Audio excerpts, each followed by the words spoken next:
ദാ കുഞ്ഞമ്മേ.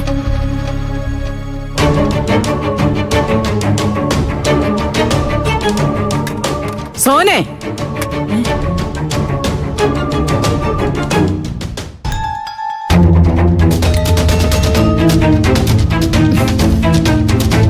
ഓ എല്ലാം നശിപ്പിച്ചിട്ട് എന്തിനാ ഇപ്പൊ ഇങ്ങോട്ട് കെട്ടിയെടുത്തേ?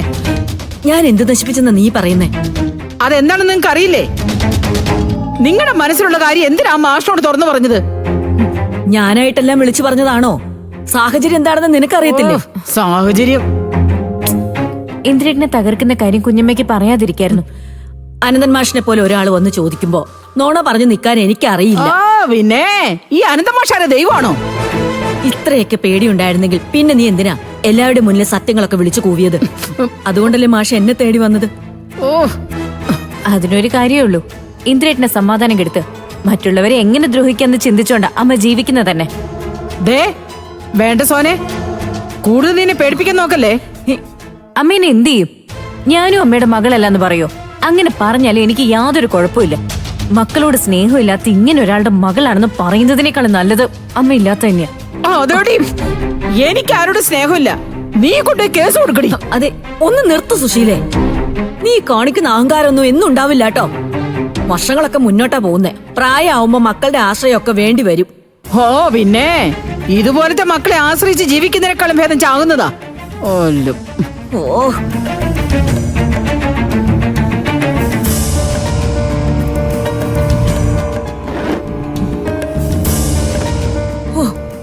ഒരു വല്ലാത്ത തലവേദന തന്നെ.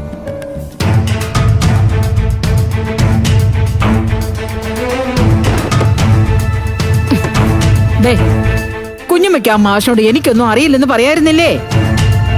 നീ സത്യങ്ങളെല്ലാം വിളിച്ചു പറഞ്ഞപ്പോ ഞാൻ കരുതി എല്ലാം എല്ലാരെയും അറിയിക്കാൻ വേണ്ടി നീ പറഞ്ഞതായിരിക്കുമെന്നാ.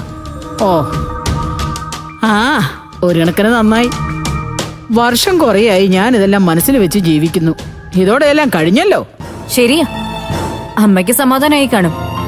പക്ഷെ ബാക്കിയുള്ളവരുടെ സമാധാനം പോയി. എല്ലാവരെയും തൃപ്തിപ്പെടുത്തി ജീവിക്കാനൊന്നും ഇനി സുശീലയെ കിട്ടൂല. ആരോരും ഇല്ലാതെ വഴിതെറ്റി പോകേണ്ടിരുന്ന ഇന്ദ്രനെ വളർത്തി വലുതാക്കി ഈ നിലയിൽ എത്തിച്ചത് ഞാനാ. അതിന് അവൻ എന്നോട് നന്ദി പറയാ വേണ്ടത്, അല്ലേ? ജന്മം നൽകിയ മക്കളെ വളർത്തേണ്ടതേ ഒരമ്മയുടെ കടമയാണെന്ന് പറയാം. പക്ഷേ ആ കടമകളൊന്നും എനിക്ക് ഇന്ദ്രന്റെ കാര്യത്തിൽ ഇല്ലായിരുന്നു. എന്നിട്ട് ഞാനത് ചെയ്തു. അതിനും നിനക്ക് വിഷമിക്കേണ്ട കാര്യമൊന്നുമില്ല. നീ പ്രസവിച്ച മക്കൾ നൽകിയതിനും കൂടുതൽ സ്നേഹം ഇന്ദ്രൻ ഇപ്പോഴും നിനക്ക് തരുന്നുണ്ടല്ലോ. അതൊന്നും അമ്മ കാണൂല. അമ്മയുടെ കണ്ണിൽ ഞങ്ങൾ മക്കളെല്ലാവരും അമ്മയുടെ അടിമകളാ. അമ്മയുടെ ഇഷ്ടത്തിന് മാത്രം പ്രവർത്തിച്ച് അമ്മ കൊടുക്കുന്ന കീക്കനുസരിച്ച് മാത്രം പ്രവർത്തിക്കുന്ന പാവകള്. ഇവള് മതിയടി. കുറെ ദിവസമായാലും ഇതൊക്കെ തന്നെ പറയുന്നു. കേട്ട് എനിക്ക് ഭ്രാന്തായി തുടങ്ങി. സുശീലേ, ഞാൻ മാഷിനോട് കാര്യങ്ങളെല്ലാം പറഞ്ഞത് സത്യങ്ങൾ ഇനിയെങ്കിലും എല്ലാവരും അറിയട്ടെ എന്ന് കരുതിയാ. ഇത്രയും വർഷം മറച്ചു വെച്ചു. ഇനി എനിക്കതിന്റെ ആവശ്യമില്ലെന്ന് തോന്നി. കാര്യങ്ങളെല്ലാം അറിയുമ്പോ ഒരു പുണ്യപ്രവൃത്തി ചെയ്തതിന് എന്നെ അഭിനന്ദിക്കുന്നതിന് പകരം കുറ്റപ്പെടുത്തുക എല്ലാവരും കൂടി ചേർന്ന്. ആരെന്ത് പറഞ്ഞാലും എനിക്കൊന്നുമില്ല. അതെ, അമ്മയ്ക്കൊന്നുമില്ല. അതമ്മയുടെ പ്രശ്നം. അതെങ്കിലും ഒന്ന് മനസ്സിലാക്കാൻ ശ്രമിക്ക.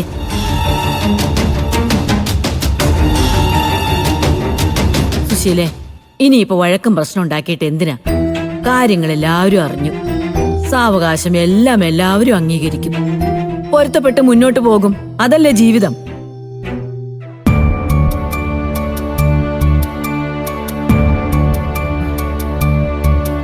അയ്യോ മോളെ, നീ ആ ചായം കൊടുത്തോണ്ട് വന്നേ.